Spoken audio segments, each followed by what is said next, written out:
பழக்கடை போல் காட்சியளித்த அதிமுக சார்பில் திறக்கப்பட்ட தண்ணீர் பந்தல். எம்ஜிஆரை போல் கண்ணாடி தொப்பி அணிந்து கொண்டு சிலை போல் நின்ற நபரால் பரபரப்பு. கோடை வெயிலை முன்னிட்டு அதிமுக சார்பில் தண்ணீர் பந்தல் திறக்க வேண்டும் என அதிமுக பொதுச் செயலாளர் எடப்பாடி பழனிசாமி அறிவித்திருந்தார். அதன் அடிப்படையில் ஆலந்தூர் சட்டமன்ற தொகுதிக்கு உட்பட்ட கொளப்பாக்கம், எருகம்பாக்கம் ஆகிய ஊராட்சிகளில் அதிமுக சார்பில் தண்ணீர் பந்தல் திறப்பு விழா ஒன்றிய செயலாளர் இயேசுபாதம் தலைமையில் நடைபெற்றது.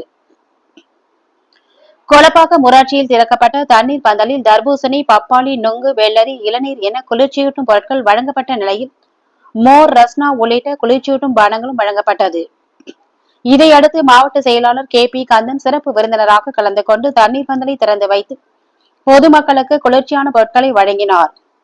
தண்ணீர் பந்தல் திறப்பு விழாவை முன்னிட்டு தண்ணீர் பந்தல் முழுவதும் பழங்கள் நிறைந்து பழக்கடை போல் காட்சி அளித்தது.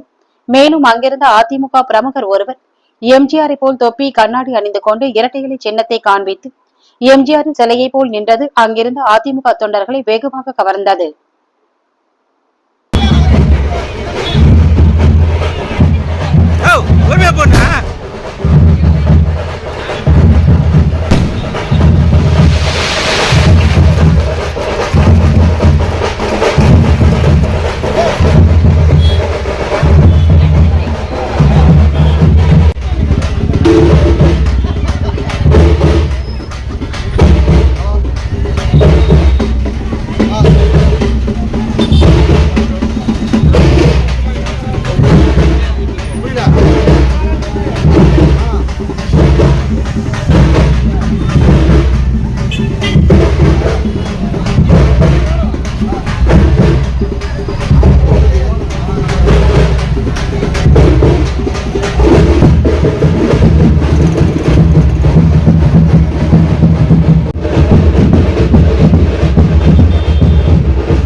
அப்படி பாருங்கண்ணா, இங்கே பாருங்க.